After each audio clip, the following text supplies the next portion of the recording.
ladies and gentlemen, technological advancements in CCUS value chain is going to be delving into technological progress in CCUS. And I would once again like to remind our distinguished moderator, sir, that the time duration is approximately 1 hour. So with those words, may I hand over to you, sir, to kindly carry forward the proceedings.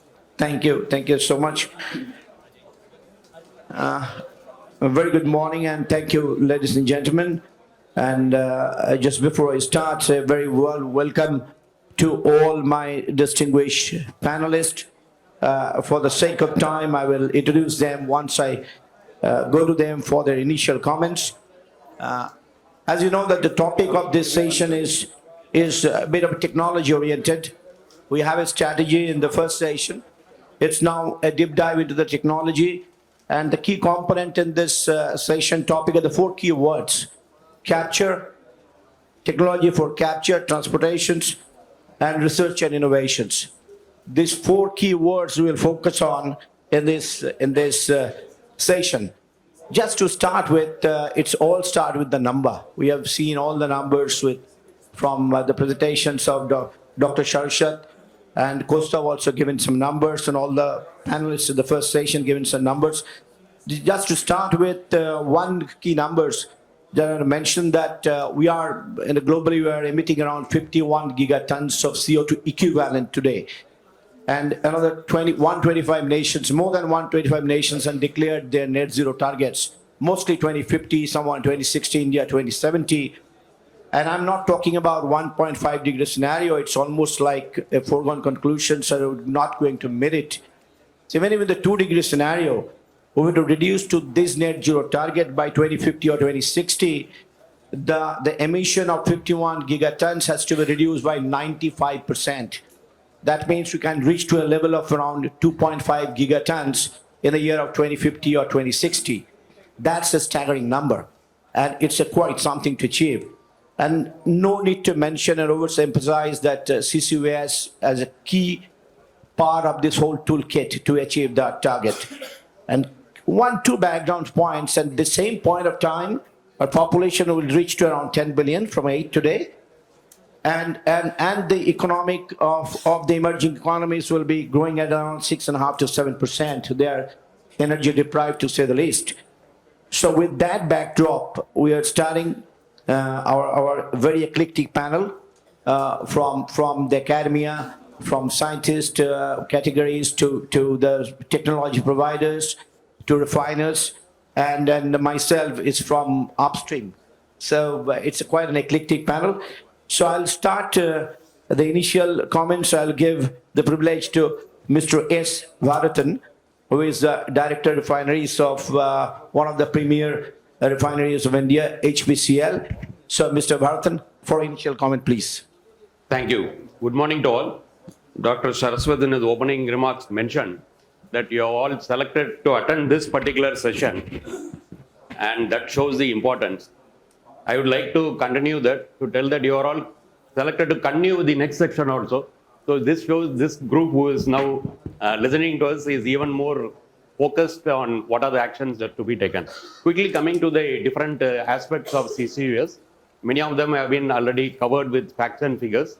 Just to add a couple of things more, whatever the scores of carbon capture projects which are in operation today, they are just about 0.1% of the total emissions.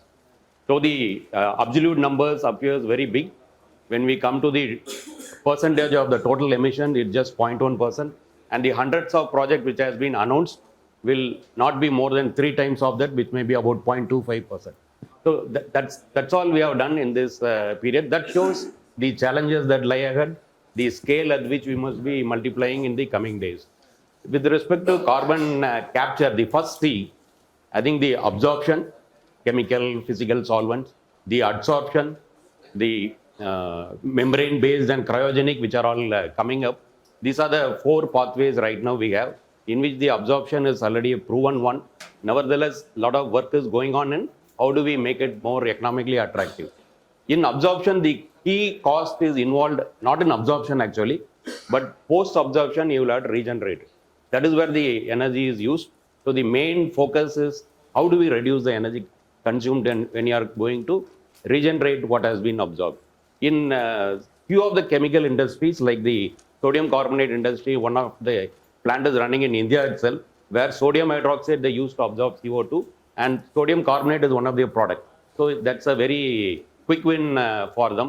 For others like refiners like us, we'll have to find out ways of how to utilize them. So coming to the next thing is the carbon capture and next utilization. Utilization, especially for refiners, we are looking at not only removing the CO2 but also converting into some useful fuels as well as some chemicals. The easier ones which have been told are methanol. Not only methanol, but CO2 can be converted into ethanol and higher alcohols also. There are various pathways of doing.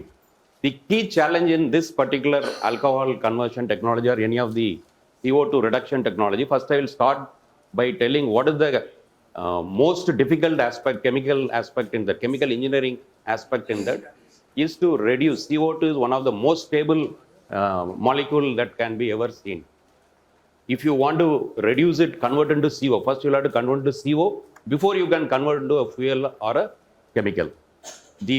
For reducing CO2 to CO, you require hydrogen and you require huge amount of energy. You will have to break the thermodynamics, you will have to have excessive energy is to be used. That's why the progress is also slow. But once you do that, since renewable energy is coming now, we are going to use renewable energy. Once we do that, probably in the coming days, it should accelerate. Once you convert that CO2 into CO, then you can do an alcohol, including methanol and higher alcohol. You can do an ether. It can be a oxymethylene ether, dimethyl ether, and so on. You can fix it in an acid. When you fix it in an acid, both the oxygen gets captured. That is where in the earlier session they were stressing on formic acid, acetic acid, etc.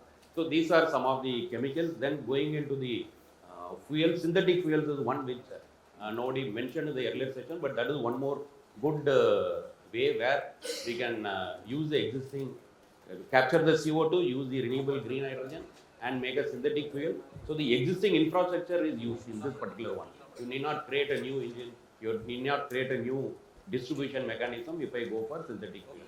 So synthetic fuel is one more good utilization pathways. And the last one will be the other methods of conversion. Biological process, which we'll hear more from them.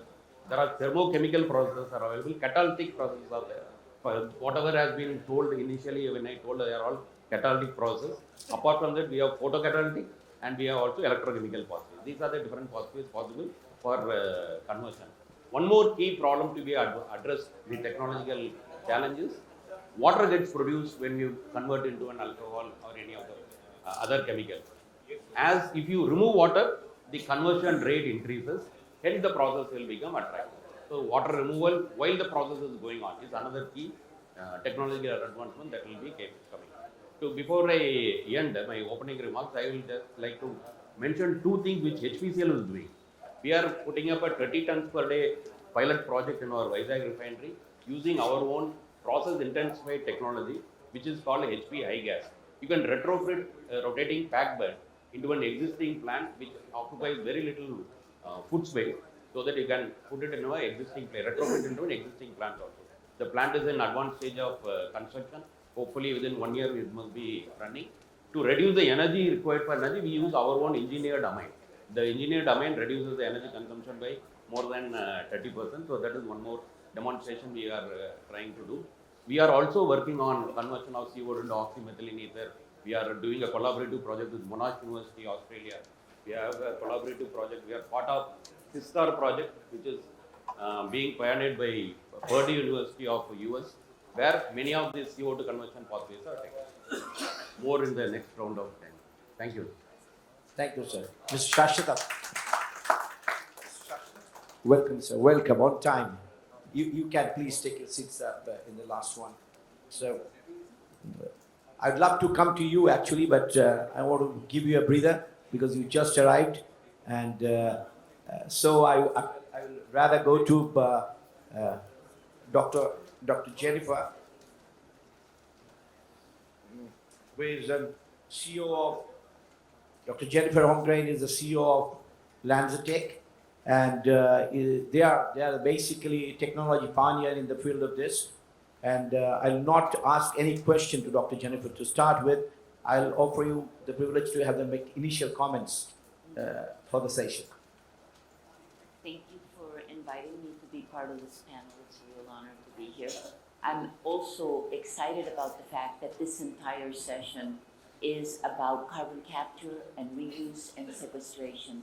The fact that there is such a workshop implies that already there's real progress being made in the area and that it is something that's important to talk about.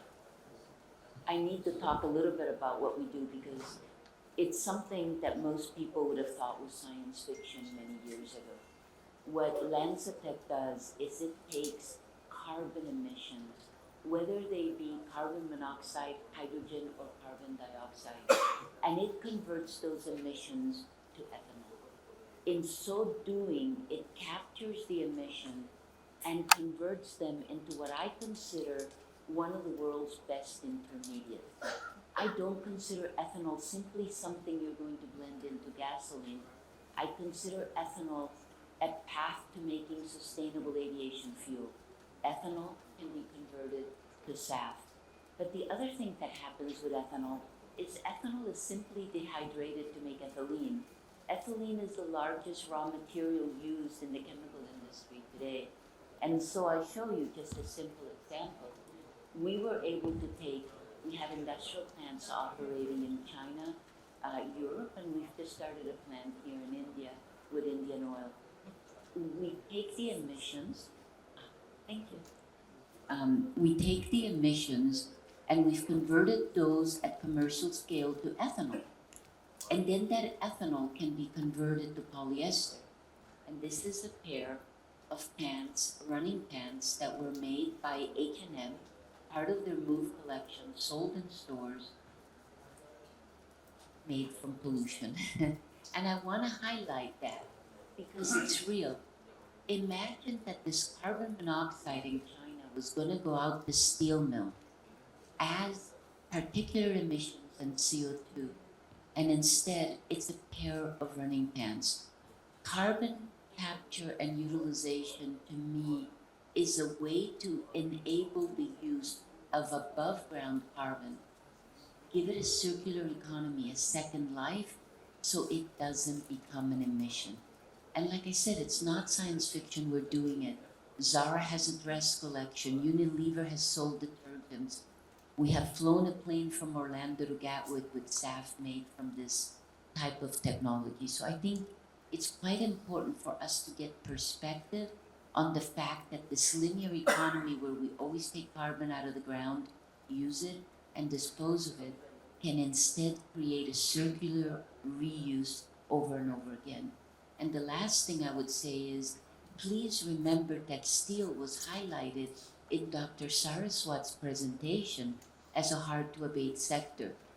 But I just told you that a conventional blast furnace gas can be converted into yoga pants. So understand that these hard-to-abate sectors, we can imagine a path to reduce their emissions, and we're making it happen today. Thank you, Dr. Jennifer. And we will get back to you once we hear all the panelists, at least for once, and get back to you, all of Mr. Bharathan and you as well. So now it's time to Mr. Shashwatam. I think you are now settled. It's a long traffic in a small road, narrow road.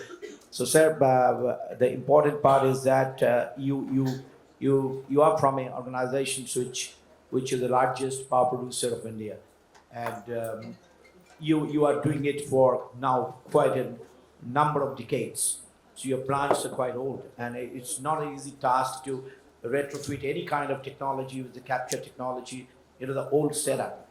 And you started brilliantly with a 20 tons per day capture plant, and Dr. Saraswat mentioned in his initial presentations, which you unfortunately could not be there. So I would like to give you your initial comments and your experience on this pilot plant and the plan ahead. So thank you very much, and my apologies for reaching here late. So before speaking on the pilot plant and NTPC efforts, let me present to you the big picture and the big theme. Uh, so, see, as a country, India, we produce almost 2,500 million tons of CO2. And out of 2,500 million tons of CO2 per year, 1,900 tons, million tons per year comes from the industrial sector. And out of 1,900, 1,150, that is 60%, comes from only from power plant. So we are alone. You wanted to say we are the largest power producer, but then we are as well the largest CO2 emitter in this country, so in all honesty. So this is the first bullet point. Second bullet point that India is rapidly becoming electricity economy. So with all the electric vehicles, right from two-wheelers to three-wheelers to four-wheelers, commercial vehicles, and rapid GDP growth, urbanization, now electric cooking. So we are moving towards the electrical economy. And so this is reflected by a figure, few figures of Central Electricity Authority. So every few years they bring a electric power survey. So what it says that as a country, today we have 424 gigawatt of installed capacity, and in 2030 that will become 777. So that is a growth of almost 83% in the installed capacity. And in the power generation, now it is 1,600 plus billion units. That will become 2,400 plus billion units. So growth of 50%. So CO2 curtailment in power sector becomes that much important. It is already important. It will become even more important as we move from other resources to the electricity. So in this background, what is being done?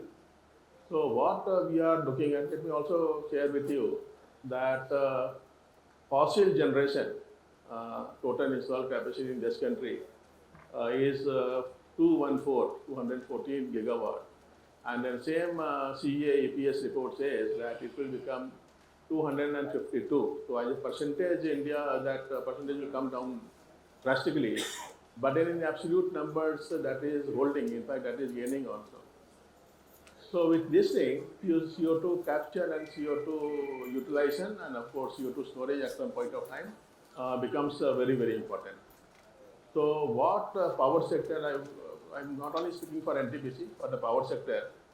So we have identified three themes which is of our immediate interest, and two another themes for our next sequence. And still three more themes. The three themes where we are working right now is one, CO2 to liquid fuels. And in liquid fuels, we want to cater to entire all things. That is methanol, ethanol, aviation fuel, and dimethyl ether. Since we are a bulk producer of CO2, as I have said earlier, so we are looking for bulk sink of CO2. So all these liquid fuels gives us that much opportunity. The second thing where we are interested, and already we are working, probably let me also mention that for the methanol, we have commissioned, as you have yourself mentioned, that 20 TPD plant is already commissioned, and we are producing CO2 of 99.44% purity. Hydrogen plant is getting commissioned. Upon commissioning, this will be the largest proton exchange membrane hydrogen plant in this country. So that is getting commissioned this month, and we intend to commission methanol plant by end of Q4 this financial year. Ethanol 10 TPD once again, that is coming up at Lara, and we intend to start the work this month here, February. So that is the intent, and as Jennifer said that. The next step, DME is derived from methanol. So if we do methanol, then we have as well done DME. So there is no technical issue there. And aviation fuel also comes from the ethanol. So if we do ethanol, so we can do SAF as well, and we intend to do it actually. So this is the first vertical. Second vertical where we are working, that is CO2 to fertilizer, and in fertilizer it is urea. And we intend to set up 150 TPD of urea plant, and then we intend to start the work in Q1 next financial year. So whatever I am talking, that is in this calendar year itself. I am not talking of the long term or the immediate term. So this is the thing. Third thing where we are at R&D stage, that is CO2 to carbonated aggregate. So this country has a huge market of aggregate, 1,500 million tons. So we have taken up a couple of R&D projects and we have completed them also. Now we have to design the plant around that. And before end of this calendar year, we intend to roll out that also. So three things where we are interested as of now. And two things which will happen next, that is CO2 to gaseous fuel and CO2 to organic compounds like olefins, paraffins and everything. And three other things also we have identified where we may not work actually, that is CO2 to inorganic chemicals like soda ash and CO2 to we say carbon morphology like carbon black and CNT, carbon nanotubes, these type of things. And the fourth one is CO2 to human grade compounds like lamiria, anti-aging compounds, so all these things. So this last three verticals we have identified, we are keeping a view what is happening in the world. But then we may not actually work there because the same thing that we are a bulk producer of CO2. So we are looking for the bulk sink of CO2 also. Thank you very much.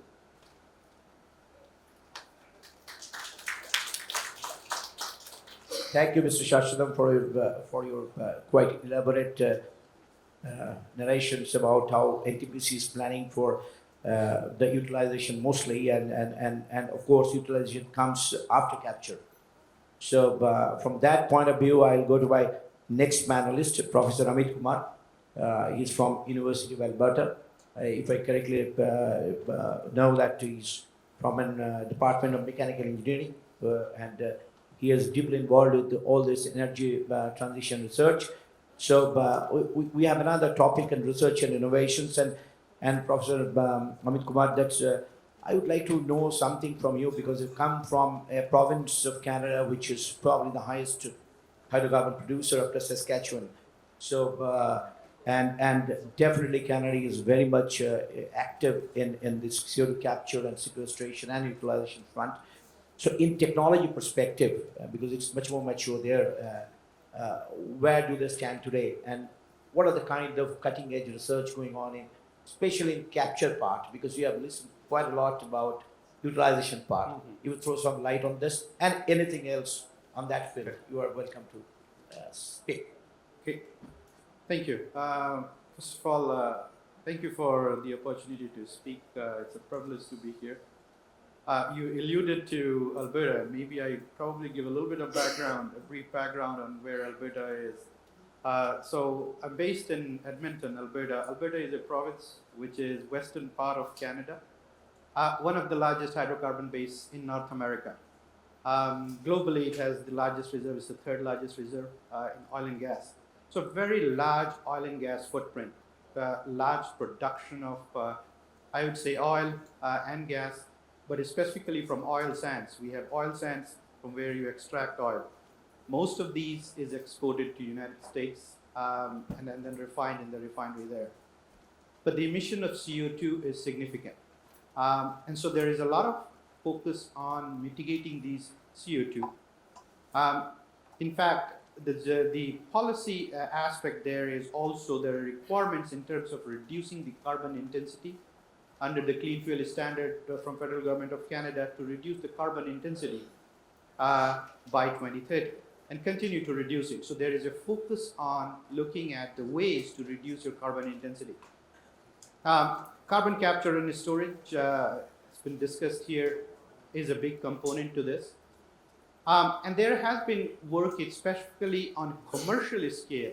So there are large projects and infrastructure which is currently operating. So I'll mention one.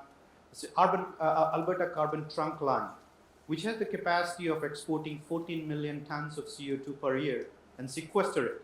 And this is operating today. Currently, the carrying is smaller, about 1 million ton per year.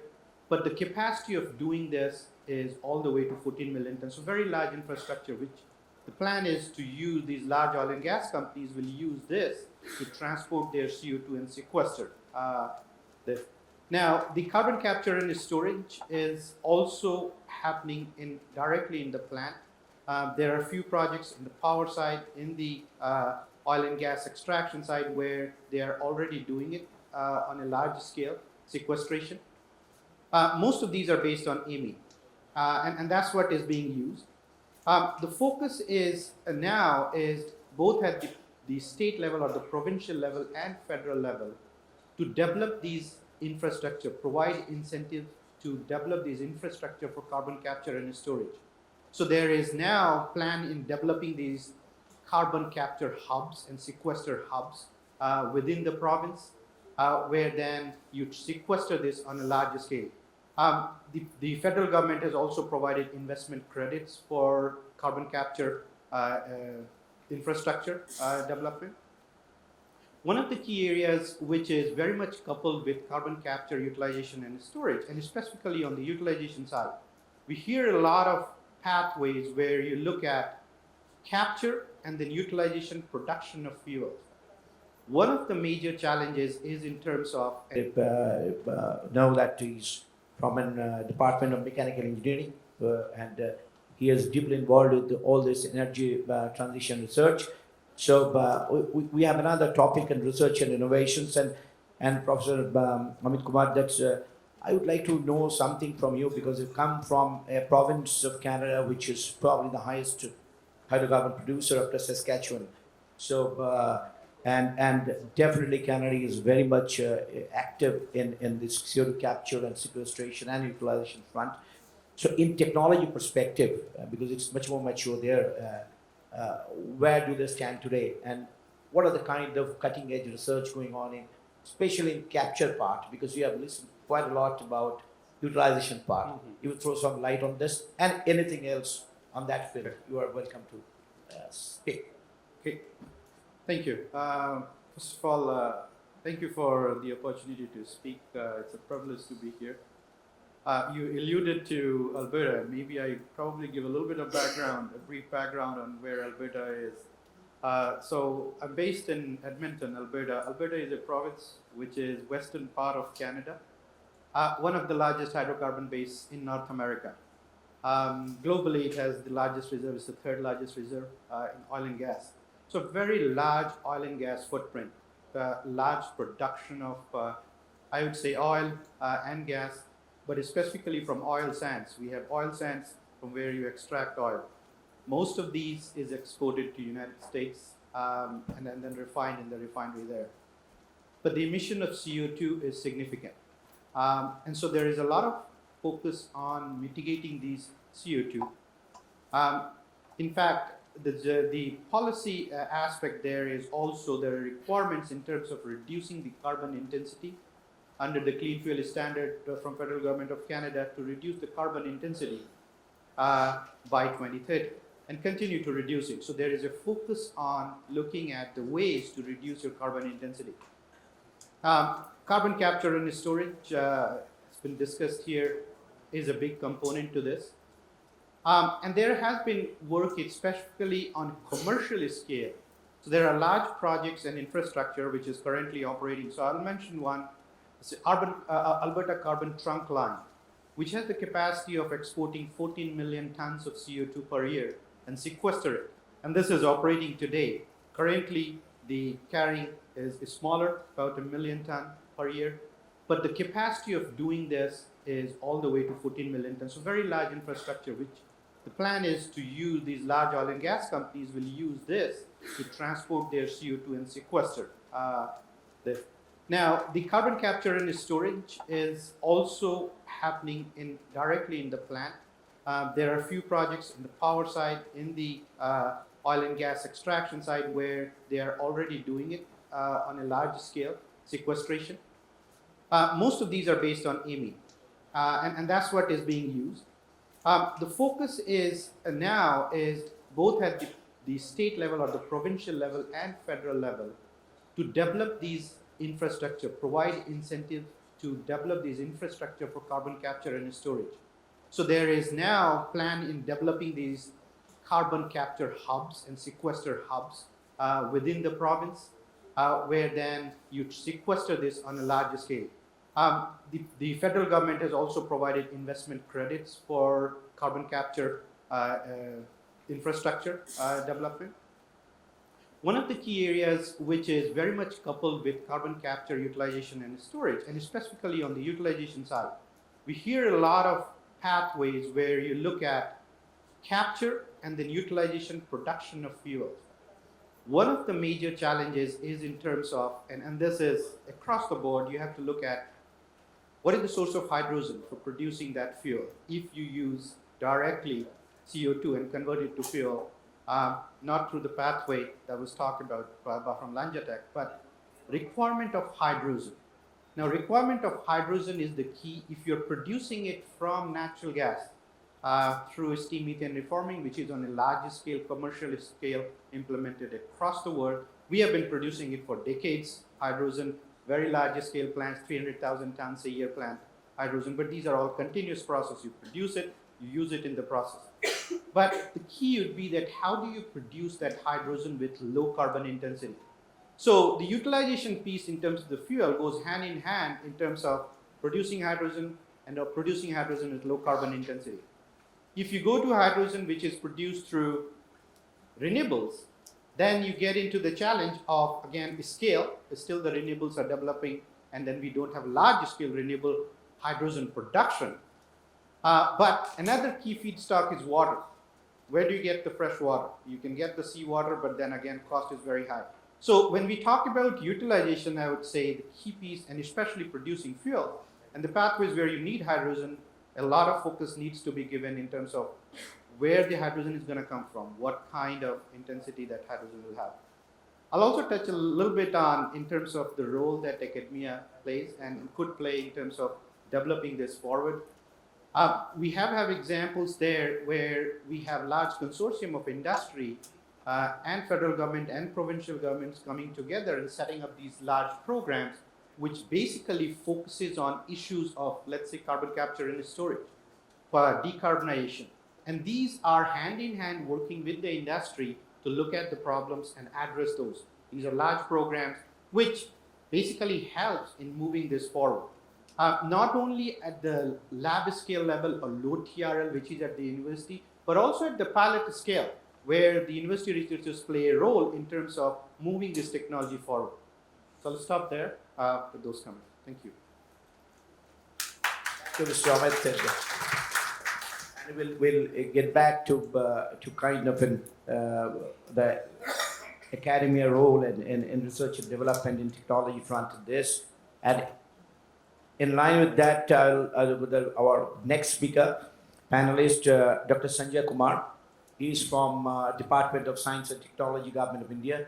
And I personally know that he and DST has been doing under his, is one of the key member of that committee, which creating an ecosystem in our institutes, academic institutes and the research institutes to have an ecosystem which can give us the technology which is implementable in Indian scenario that Dr. Sharshat is talking about in the years to come and bringing the cost down.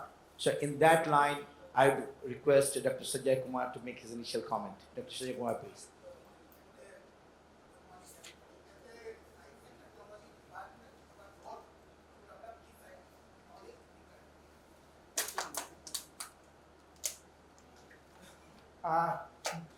As we are the part of the mission innovation, under that platform, we have supported around 20 projects in the country for CCUS technology. Out of these projects, many studies are comes into vibrant roles.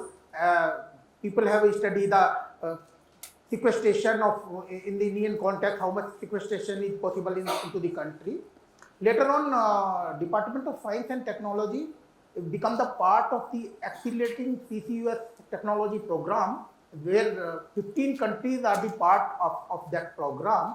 We are under that program, we have initiated as friendly as like pre-combustion or industrial capture. So in that front, it's a big challenge. I mean, it's old plants running for decades now. So how do you think that the capture cost is how much it's becoming a challenge for you? And how do you want to bring it down inside internal research in your organization or in collaborations across the globe, like public-private partnership model? So let me mention that this CO2 capture somehow occurred to us quite early. In fact, 2007, 2008, we knew that someday CO2 will be talked. And then we did several projects, most of them in collaborative manner. And by 2015, we were in the critical process, that PSA processing process, with R&D institutes. Then we developed two chemical routes, one on secondary amine and other on tertiary amine, and another on biological route. So by 2015 we were ready, but then at that time nobody was talking of CO2.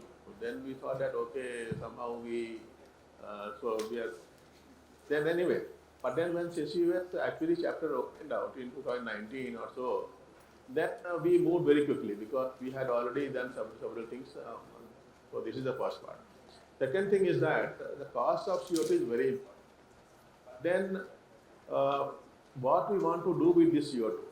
If we want to produce ethanol, methanol and other things, then the economics is different. I will tell you because since we are doing it, I have the real numbers also, and I think I can very share it. Say the methanol cost for this 10 TPD plant will be around 48 rupees, and the cost of CO2 is 3 rupees. Cost of methanol synthesis is 8 rupees, and 48 minus these two numbers, that will be around 37 rupees is only the hydrogen cost. And my panelist, co-panelist from Alberta, he mentioned that hydrogen is the key. So if you don't control the cost of hydrogen, then anyway scientifically methanol synthesis might be very, very challenging, ethanol also and everything. But then commercially hydrogen will be the thing. Whosoever can control the hydrogen cost, he is the winner. And then 3 rupees in the cost of 48 rupees, that looks quite small. So my response is that what we want to do with this CO2, so the economics will be different for different things, point one. Point two, if we are to do CCS, not that because of paucity of time I did not mention CCS, because at some point of time, because country has already announced net zero by 2070, so almost 70% of the CO2 emission has to be synced in. And already we are doing work on the CO2 storage also. But then if we talk of CO2 storage, then cost of CO2 capture becomes that much important, because that is the highest cost component in the entire thing. So as I mentioned that we have developed 4 technologies, one on physical, 2 on chemical and 1 on biological. But then we continuously keep on looking to improve these numbers. We are not waiting to improve the numbers. We are moving ahead with whatever we have. But then this cost has to be brought down. The last point, the cost of CO2 capture for this 20 TPD plant at Vindhyachal, which is commissioned, that is $34 per ton. And with the same knowledge, no additional knowledge, if we scale it up to big scale, probably we may be around $24 to $26 per ton. And if we want to, so our target, I will talk in Indian rupees, so that is 2 rupees 63 paisa. So if we have to touch 1 rupees, so then real knowledge is required. And then this is what we challenge the academic institutions and the R&D institutions, that what is your energy intensity, and here I am prescribing you 1000 kilocalories per kg of this thing, so can you develop this thing? So this is my response. Thank you, Mr. Shashidam. And it's, as you all know, that it's a very, very attractive number. What you mentioned, that if it can come down to 24 to 26 dollar per ton of capture, post-combustion capture, that's fantastic, absolutely fantastic. Now I'll go to Dr. Jennifer. Dr. Jennifer probably speak more on utilization part. So and what you have mentioned, that all the liquid fuels and the sustainable aviation fuels and so on and so forth, that everything is how can what you are doing for the cutting edge research and reducing the cost, because I wanted this round is all about cost. So what is your research in that line, your thought process? Excuse me, that's a great question. So let's start with when we use a steel mill gas. This way. Okay, got it. Thank you. So, you know, there are three elements to the technology, right? One is the capital intensity. And the capital intensity is something that the more you deploy, the cheaper it gets, right? It's like solar. You know, you build some, you get better at it, but then you also build more and you get economies of scale. So that's a very important part of it. The other part of it, though, is avoiding extra unit operations. And the reason I say that is when we use an off gas in a steel mill, it never goes out the flue and gets diluted. So we don't have to add a special carbon capture device. We don't have to have direct air capture. We don't spend for any of that. And that makes a big difference. If you want to use directly air captured CO2, now you've got a different issue, right? Because you've got to add another big piece of metal. So capital cost, we need to keep taking them down so that you can improve the complexity. So my view is start with capturing from the flue, go to capturing from the air, right? You add more metal. The other thing that you have to be very conscious of is operating costs. That operating cost for CO2 conversion is about hydrogen. Hydrogen is the energy source. And so really, to me, if you really want to refine CO2, you have to figure out how to make cheap hydrogen. That, to me, is the biggest enabler. That doesn't mean you should wait to do the cheap hydrogen. You know, you need to develop everything in parallel, but understand that investment in hydrogen, to me, is going to be a key enabler. The second thing that relates also to the operating cost is not just hydrogen, but power. If you're going to make hydrogen, you need water and you need renewable electricity. So it's about deploying electricity. As you said, conversion of CO2 at the bottom of thermodynamic well, you've got to activate that, even if you do it biologically like we do. So how you electrify, how much more electricity you put in the grid, how green do you make it, do you use distributed approaches? These are the things that are gonna solve our ability to convert CO2. So that tackles capital cost and operating cost. And then the rest is just time. Technology deploys exponentially. You just gotta build a few and then you build more and more and eventually it's like the cell phone. I mean, we carry computers, you know, these things used to be worth what? They used to be the size of a room. So, you know, it's just a matter of time and going fast. Thank you, Jennifer, for the optimistic note that you have finished. That it's already a journey, and we'll discover ourselves and solve the problem as the time to come. And Professor Amit Kumar, and to once again the role of the academy in this journey of CCUS, and how Canada and North America is doing it, and touch upon another thing we have not touched upon till now is the transport.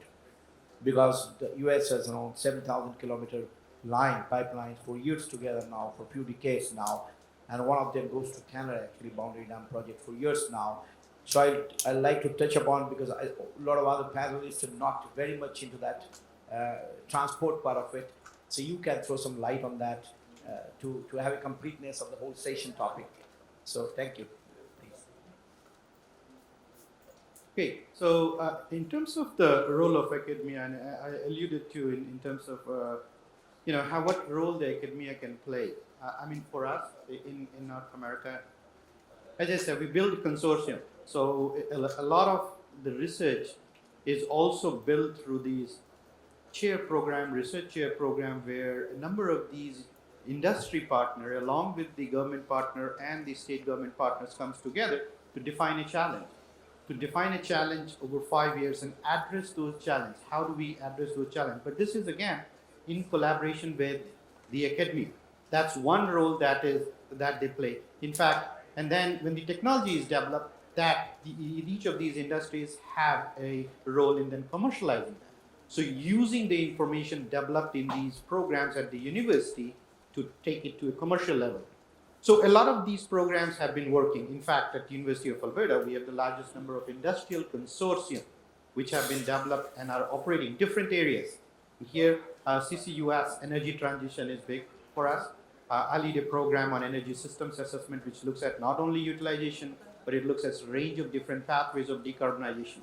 So one of the key roles, again, developing technology in the university.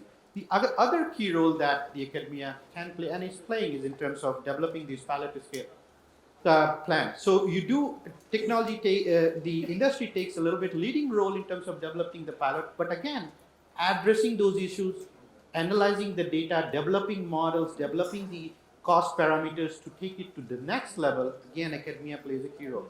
And that has been working there quite a lot. The other role that academia could play is also hosting the folks from the industry to train on these technologies. You name it, as in short term, 6 months, a year, and that role also academia plays quite a lot. So it's all across the board of developing the technology. Academia could play a key role. And then at the end is training the people and train the workforce to work into these industries. So we train students to work in this industry. And that's a big role that universities play. In terms of the transportation, I would say that, I mentioned Alberta Carbon Trunk Line. It's commercially scale pipeline transporting CO2 with a capacity of 14 million tons a year. It's a very large capacity. It's kind of a huge pipeline going and taking it about 200 kilometers to then sequester it underground. That infrastructure has been built, is operating. So to me, I don't see a big challenge in terms of developing those infrastructure. It's a matter of cost, but then also willingness from the industry, need from the industry to transport this. This is working because there are large oil sands industry which are looking for exporting and sequestering the CO2 from the plant to the sites where you can sequester it. So again, this bigger infrastructure, and it's not only oil and gas company, it's a fertilizer company, it's a cement manufacturing company, but it's more about taking the CO2 and transporting it to the hub. And I think that's kind of, so from my side, in terms of thinking about transportation, I would say that commercially you can do it, and large scale transportation is being done around the world. Thank you, Professor Amit Kumar. And now, Dr. Sanjay Kumar. I mean, you heard him that I know that our industry, our academia cannot be compared in oil and gas industry as compared to Alberta or Houston. So they can train the industry youngsters, but it's actually reverse around. My director is sitting; she can talk about it. It's a reverse around. We need to train a lot of academicians about the nuances of our industry and the challenges we face, and then give them the project, and it's a kind of a reverse hand-holding kind of thing. So in that scenario, what is the role of DST as a significant role to play? Because the corporates, the industry has a big role to play, and the basic business, they are answerable to the stakeholders as well. So how do you think that role reversal can take place quickly, at least in the CCUS front? If not the backlog, it's all the production exploration front, but the CCUS front, so that the research institutes can really take a leap and give us something to work on, so that we don't depend, rather they depend on us, we depend on them. So how do you see that in our ecosystem? Yes. Because as you told, lots of technologies are coming from the academic institution after our interventions. So the next step to take these technologies to the industry. So right now what we are doing, we are supporting the project through academic and industry participation. They have to demonstrate their technology in a pilot scale. In this regard, we have recently supported 2 projects for the direct conversion of DME from CO2 to DME and CO2 to methanol. Both the projects are under academic and industry participation. So DST is now thinking in first step ahead of technology development to pilot scale demonstration side. The second thing which you are talking about, the capacity building, that is also a major thing for the DST. And we are planning for, although we are supporting different academic institutions and lots of students are coming, participating into that project. But we are also planning for the fellowship, for particularly for the CCS area in the recent coming, I think most probably in this year with CCS. So definitely this fellowship program will be available for the students in this CCS domain also. Thank you. Thank you, Dr. Sanjay. I think we have another 10 minutes time for the audience. So you can identify yourself and question any of the panelists. Lenjatech is working on sustainable aviation fuel. What is its status and what are the possibilities to scale up sustainable aviation fuel using CO2 in India? Thank you for the question. We are working with Indian Oil, and right now we have a JV with them to build a 30 million gallon per year plant here in India. And we're trying to move that very quickly because of the need to have sustainable aviation fuel in India. We just started up we finished construction on our 10 million gallon plant in the US, so it's moving along.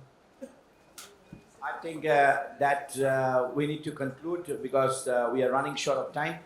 And thank you, all my esteemed panelists, and thank you, ladies and gentlemen, for being patient hearing. Thank you.